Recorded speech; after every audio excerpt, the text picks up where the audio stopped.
우리는 로마서를 읽어가고 있는데요. 크게 오늘 9장에서 11장까지는 로마서의 문단으로 나누면 아주 큰 세 번째 문단이 시작됩니다. 바울은 가장 먼저 유대인이나 헬라인이나 우리가 다 죄인이다. 우리의 행위로는 구원받을 수 없다. 그리스도 안에서 하나님이 우리에게 주시는 선물, 은사가 무엇이냐? 정죄함이 없다. 그리고 단순히 정죄함이 없는 것이 아니라 하나님이 우리에 대한 사랑을 끊을 수 있는 것은 아무것도 없다. 우리는 예수 그리스도와 함께 영광도 받아야 할 사람이기 때문에 당연히 그분과 함께 고난도 누리게 된다. 지금 우리는 그리스도의 영광에 참여하게 되는 그 시기를 기다리는 사람들인데, 그 기다리는 시간 동안에 성령은 우리를 위해서 기도하시고 또 우리에게 기도를 가르쳐 주시고, 하나님은 그 긴 기다림의 시간 동안 우리가 불안해하지 않도록 확증하세요. 모든 것이 합력하여 하나님의 구원 계획과 우리의 구원을 이루실 것이다. 그리고 그리스도는 우리에게 자신의 몸을 내어주심으로 그 아들을 주신 이가 우리에게 모든 것을 주시지 않겠느냐. 네. 그래서 바울은 찬양해요. 세상의 그 어떤 것이 이런 하나님의 사랑으로부터 우리를 끝낼 수 있겠느냐. 이 로마서 8장의 내용을 일종의 그 퍼포먼스로 보여줄 수 있는 그림이 있어요. 예전에 제가 이제 청년들 사역할 때는 청년들을 나오라고 그래가지고 한 4명 불러요. 그래가지고 1명 가운데 세우고 3명이 이렇게 감싸 안게 해요. 사방에서. 로마서 8장은 마치 그와 같아요. 성부, 성자, 성령께서 그 한 사람을 온통 둘러덮고 있는 그림으로. 그래서 대체 무엇이 하나님의 사랑으로부터 우리를 끊을 수 있겠느냐 하며 이제 찬양을 마쳤습니다. 이제 그리고 나서 바로 12장에 있는 우리의 믿음의 내용에 합당한 삶을 어떻게 살 것인가 주제를 진행해도 되겠지만, 바울의 마음에는 분명히 이방인이나 유대인이나 다 죄인이고, 이방인도 유대인도 다 믿음으로 은혜로 구원받는 거 맞지만, 이방인의 사도로 살아가는 자신이 자신의 혈통과 자기의 민족이요 자기의 형제인 유대인들을 볼 때 그 안타까운 마음이 있는 거예요. 그래서 9장에서 11장까지의 내용은 왜 유대인들이 하나님의 선택과 약속을 받고 분명히 그들에게도 하나님이 주신 기회와 일종의 장자됨이 있는데 왜 그들이 그리스도를 받아들이지 않는가는 안타까운 마음이 있어요. 그래서 어찌 보면 유대인들에 대한 작은 위로와 더불어 유대인들이 착각하는 하나님의 언약에 대한, 그리고 하나님의 주권적 선택에 대한 이야기를 전하고 싶어 해요. 근데 이 이야기는 단순히 유대인들만을 위한 게 아니라 이방인들 역시 우리는 영원히 유대인이 아니니까 혈통적으로 하고 약간 소외감을 느낄 수 있는데, 이 유대인에 대한 이야기를 하면서 아니다. 혈통적인 유대인이 유대인이 아니라, 그러나 하나님이 혈통이 아닌 하나님의 주권적 선택으로 이 언약의 자손들을 택하시기 때문에 유대인들에 대한 이야기를 하면서 또 그 품 안으로 여러분 이방인들을 품에 안고 있어요. 이 얘기는 무슨 얘기냐면, 이제 아주 인간적인 목양적 내용으로 말하면 유대인인 바울이 교회 안에 있는 유대인들이 이방인들을 더 적극적으로 품어내기를 바라고 있는 거예요. 그래서 사실 9장부터 11장까지의 내용은 그렇게 쉽지가 않은 게, 구약 인용이 엄청 많이 나와요. 거의 2-3구절에 한 번씩 구약 인용이 나와요. 그래서 사실은 로마서 이제 9장과 11장 읽다 보면, 아니 로마인들한테 보낸 편지인데 왜 이렇게 구약 인용이 많으냐. 그거는 일종의 이 편지를 듣고 있는 유대인들로 하여금 너희들은 알아먹어야 되는 거 아니냐, 너희들이 먼저 이방인들을 더 적극적으로 품어야 되지 않겠느냐 하는 바울의 마음을, 목양적 태도를 조금 알 수 있습니다. 자, 이제 들어가 볼까요? 1, 2절에 바울이 자기의 마음에 있는 고통을 얘기하죠. 내가 거짓말하는 게 아니라 참말을 말하는데 내가 근심이 있다. 여러분, 바울은 빌립보서에서 아무것도 염려하지 말라, 항상 기뻐하라 그래놓고 나서 본인은 뭐하고 있대요? 근심하고 있대요. 우리가 성경이 우리에게 가리키는 신앙을 획일적으로 받아들이면 안 돼요. 염려하지 말라는 말은 무엇을 먹을까, 무엇을 마실까, 어떻게 하면, 이런 인간적인 염려를 하지 말라는 뜻이지. 그래서 바울은 바울 서신 전체를 보면 크게 세 가지를 놓고 염려를 해요. 첫 번째는 교회를 위해서 늘 염려해요. 여러분, 성도가 교회를 위해서 염려하는 게 불신앙입니까? 믿음이 없는 거예요? 아니에요. 네. 또 바울은 두 번째로 뭘 염려하면 형제들이 범죄함으로 떠내려갈까 봐 늘 염려해요. 하나님의 은혜의 비침을 받고 하나님의 자녀의 특권을 얻었는데 또 그들이 유혹 가운데 범죄함으로 세상으로 흘러 떠내려갈까 봐 늘 염려해요. 그리고 여러분, 세 번째 바울의 염려가 뭐냐면 바로 자기 동족에 대한 염려가 늘 있어요.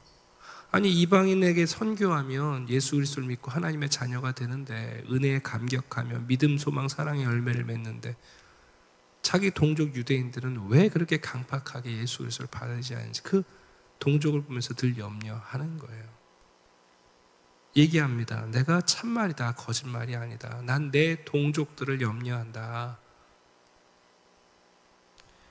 큰 고통이 있는 것, 멈추지 않는 고통이 있는 것, 내 양심이 성령 안에서 나와 더불어 증언하신다. 그게 뭐냐? 3절, 나의 형제, 곧 고륙의 친척을 위하여, 내 DNA와 같은 혈통의 사람들.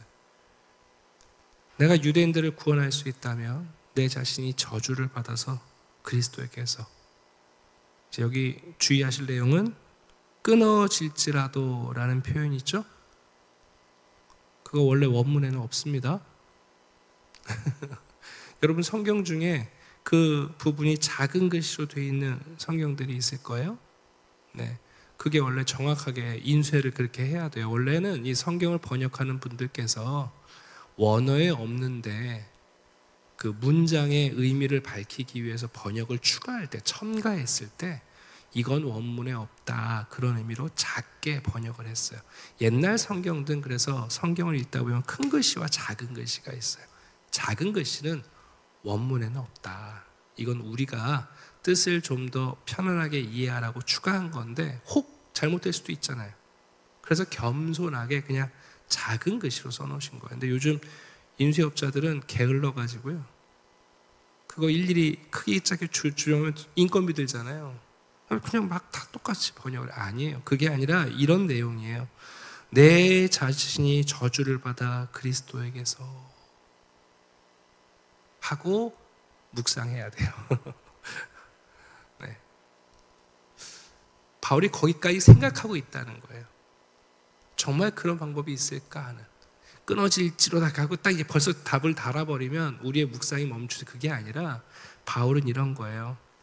내 자신이 저주를 받아 그리스도에게서, 이렇게 지금 생각하고 있는 거예요. 네. 그게 여러분 사실은 되게 바울의 양심이 성령 안에서 증언하시는 거예요. 이해가시죠? 무슨 여러분 입 바른 사람들처럼 내 손에 장을 지져 이런 개념이 아니라, 바울이 정말 마음속에서 동족을 향한 탄식의 내용이, 사실은 이 번역을 안 해도 되는데 번역을 안 하고 지나가면 우리는 또 이게 무슨 뜻인지 모르잖아요. 왜? 우리의 마음은 그렇게 안 닮아 있으니까. 그래서 번역하시는 분들이 이렇게 번역을 하시면서, 근데 이거 원문에는 없다, 우리에게 참고하라는 얘기예요. 그러니까 바울의 마음은 자기 동족을 위해서라면 예수 그리스도와 자신의 이 친밀한 관계를 놓고 고민할 정도로 자기 동족에 대한 고민하고 있다는 거예요. 이해가시죠, 여러분? 네. 자, 그러면서 바울은 분명히 유대인들이 가지고 있는 그들의 특권과 그들의 삶에 있는 더 나은 점을 약 8가지 정도로 쭉 나열해요. 한 단어씩 나오기 때문에 우리가 그 의미를 지금 새벽에 다 설명할 수 없지만 간단하게 말씀드릴게요. 그들은 이스라엘 사람이라. 네. 그들에게는 양자됨이 있다. 여기 양자라는 말은 장자를 의미하여요. 하나님께서 적어도 모든 인류 가운데 먼저 택하신 거 아니에요. 네. 먼저 그들을 마음에 두신 거 아니에요. 네. 그건 적어도 그들이 갖고 있는 특권이잖아요. 두 번째는 영광이에요. 여러분, 이스라엘 백성들은 진짜 하나님의 임재를 경험했던 사람들이잖아요. 시내산에서 하나님의 음성을 들었어요. 네. 언약들, 그리고 하나님으로부터 약속을 받았어요. 여러분. 율법, 하나님의 법. 그래서 할례와 율법에 의해서 다른 민족들이 없던 하나님의 법을 가지고 있었고, 예배. 여러분, 고대 근동에 유일하게 이스라엘 백성들만 유일신앙을 갖고 있습니다. 그러니까 이거는 지금도 종교사학에서 매우 독특한 점이에요. 고대 근동의 모든 민족과 여러분, 모든 족속들은요, 다 다신론이에요. 하나의 신을 주장하는 민족이 없어요. 근데 유일하게 이스라엘만 오직 한 분 여호와께 예배하는 유일신앙을 갖고 있어요. 거기다가 약속들이 있었다. 여기서 약속이라는 건 하나님의 보증을 얘기해요. 하나님이 보증하신 것. 거기에 5절을 보게 되면 분명히 조상들이 그들의 것이에요. 성경에 나오는 수많은 하나님과 동행해왔던 조상들이 바로 유대인이죠. 이스라엘 백성이에요.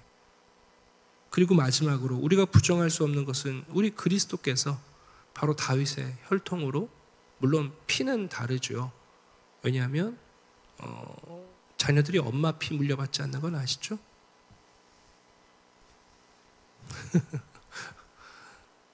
엄마는 O형이지만 아이들은 A형이에요. 우리가 생각하면 부모님도 자꾸 자기들이 낳았으니까 피를 물려줬다고 그러는데 아니에요, 여러분. 우리 과학 공부 다 했잖아요. 엄마는 태아에게 림프관에 의해서 양분만을 주지 피를 주지 않아요. 엄마 피를 줬다면 큰일 나게요. 혈액형이 다른데. 부모들이 약간 착각하시는 거예요, 여러분. 과학교육 다 받으셨잖아요. 어디 부모가 자녀한테 피를 물려줘요. 엄마가 그냥 영양분 주는 거예요. 림프관. 탯줄은 그거예요. 피를 물려줬다가 여러분 큰일 나죠. 네. 아빠 피도 안 따라요. 네. 그러니까 그리스도께서 적어도 민족적으로 가계도로 유대인의 가계를 따라오신 것도 사실이다. 야, 그러면 유대인들이 여러분 다른 민족들에 비해서 누리고 있었던 게 얼마나 많아요. 진짜 그들의 특권이잖아요. 그러면 하나님이 이스라엘 백성들에게 하셨던 그 말씀들은 그리스도가 오시고 나면 다 폐하여지는 것인가? 폐기처분. 6절입니다. 그러나 하나님의 말씀이 폐하여진 것 같지 않도다. 여기까지만 읽으면 이제 사람들이 오해를 해요. 그래, 유대인들은 하나님이 선택했기 때문에 유대인들은 언젠가는 다 예수 그리스도를 믿게 될 것이다. 이렇게 가시면 논리적 여러분 모순에 빠지는 거예요. 지금 바울 그 얘기하고 있는 게 아니에요. 요즘 백투 예루살렘이라고 그래가지고 잘못된 선교단체에서 뭐 유대인들이 다 복음화돼야 그리스도가 오신다. 정말 여러분 성경 모르는 거예요. 그런데 현혹된다고요. 여러분, 바울이 말하고 있는 건 하나님의 말씀이 폐하여진 것 같지 않고, 그래서 그 말씀을 우리가 생각해 보면 그 다음이 중요해요. 이스라엘에게서 난 그들이 다 이스라엘이 아니었다. 네. 이게 중요한 거예요.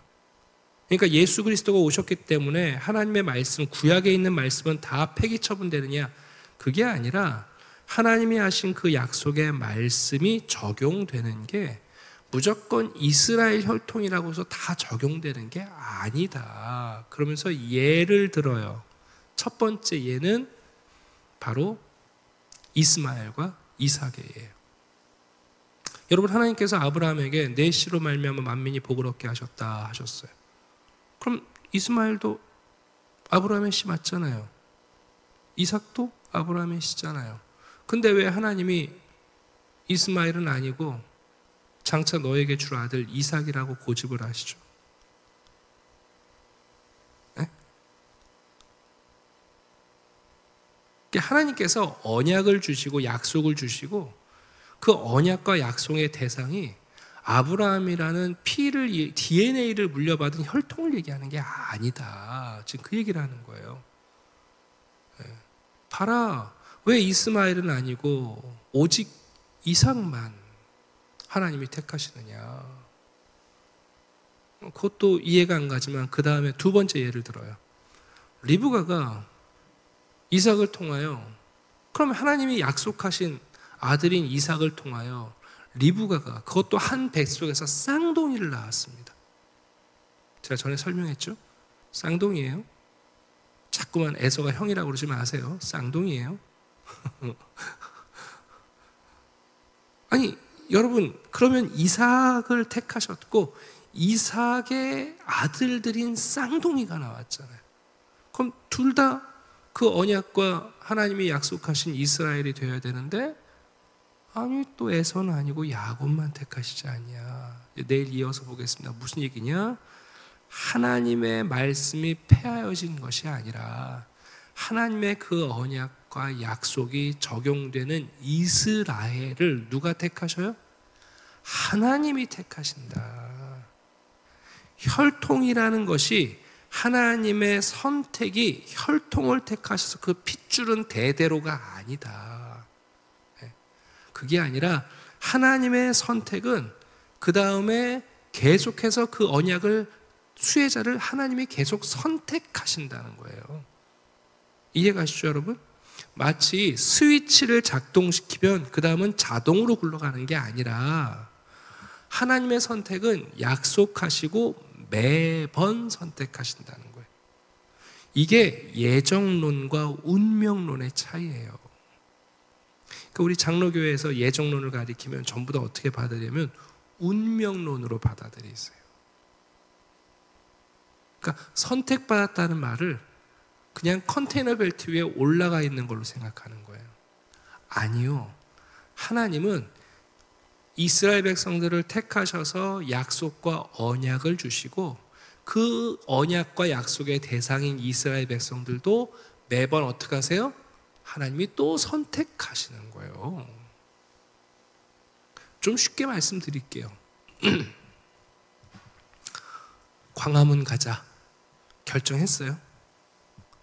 근데 여러분, 광화문을 갈 때 지하철을 타고 갈 수도 있고 버스도 타고 갈 수 있잖아요.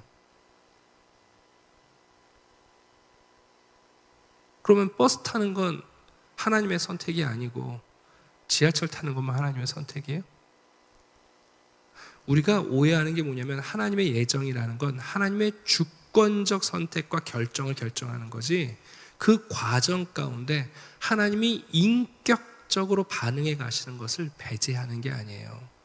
그래서 우리는 운명론, 카르마, 굴레가 아니라고요. 하나님께서 말씀하시는 건 예정론은 인격적 결정론을 얘기하는 거예요. 그래서 오늘 본문에서 중요한 이야기가 뭡니까? 하나님은 언약에 성실하신데 그 언약을 지켜가시는 방식이 하나님의 주권적 방식이라는 거예요. 이거를 구분을 못하니까 그냥 하나님이 한번 찜하시면 끝났다고. 그게 아니에요, 여러분. 지금 바울이 이 이야기를 하고 있어요. 이스라엘 사람들이 여러분 받은 특혜가 많아요. 하나님의 언약의 내용이고 하나님의 선물이에요. 그런데 그 언약과 선물이 되는 사람은 또 하나님의 주권적 선택으로 결정되는 거예요. 아브라함의 씨, 그랬으니까 무조건 아브라함에서 태어난 자손들 모두, 이게 아니라고요. 실제로 여러분, 아브라함이 사라가 죽은 다음에 재혼했잖아요. 아브라함 여러분 이스마엘과 이삭 다음에 많은 자녀를 얻습니다. 그런데 여러분 이상하잖아요. 왜 하나님은 이삭만 택하시는지. 더군다나 이삭을 택하셨으면 그러면 이삭의 자녀들은 모두 아니라니까요. 여러분 성경 역사를 보십시오. 유다를 택하신 것 같지만, 아니 맨 처음엔 장자인 르우본을 택하신 것 같지만, 여러분 르우벤이 장자권을 잃어버리잖아요. 근친상간함으로. 그러니까 하나님의 주권적 선택과 하나님의 언약이 분리되어 있지 않다는 거예요. 여러분 이것을 이해하게 될 때 우리가 하나님을 기계적인 하나님으로, 운명론적인 하나님으로 오해하지 않아요. 네. 자, 말씀 내일도 이어지겠습니다만, 자, 바울은 자기 마음에 있는 간절한 마음을 토해내요. 내 형제, 내 동족들을 향한 내 간절한 마음은 그리스도와의 나의 관계를 고민할 만큼 내가 진지하다. 참대 형제들을 보면 분명히 이스라엘 민족으로 혈통으로 태어나서 조상들로부터 물려받은 좋은 조건들을 가지고 있는데, 근데 왜 그들은 그리스도를 받아들이지 않는가? 하나님의 언약이 틀린 게 아니라 그 하나님의 언약은 늘 주권적으로 선택하시더라. 네. 이 얘기를 지금 하고 있는 거예요. 뒤에 가면 결론이 뭐냐면, 그 하나님의 언약적 선택이 이제는 모든 민족, 이방인들을 향하여 하나님이 선택하고 계신다. 그러니 교회 안에 들어와 있는 우리는 모두 하나님의 언약의 아브라함의 자손의 동일한 이스라엘 백성들이다 하고 얘기하고 있는 겁니다. 네. 자, 기도드리겠습니다. 아버지 하나님 감사합니다. 때때로 우리들은 운명론에 사로잡혀 팔자를 탓하곤 합니다. 나는 왜 이 땅에 이런 집안에 이런 모습으로 태어났는가?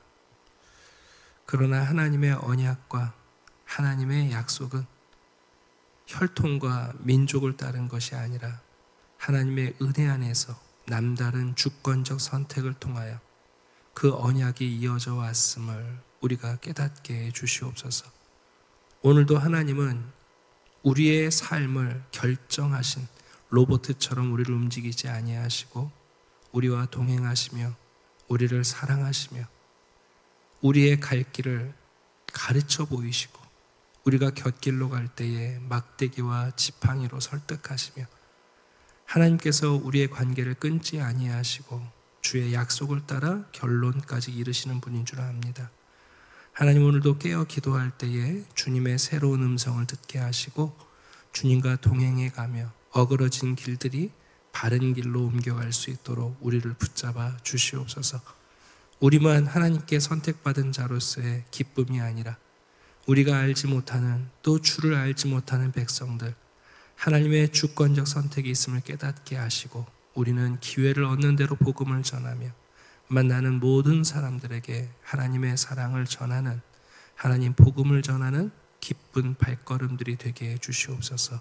감사드리며 예수 그리스도의 이름으로 기도드립니다. 아멘.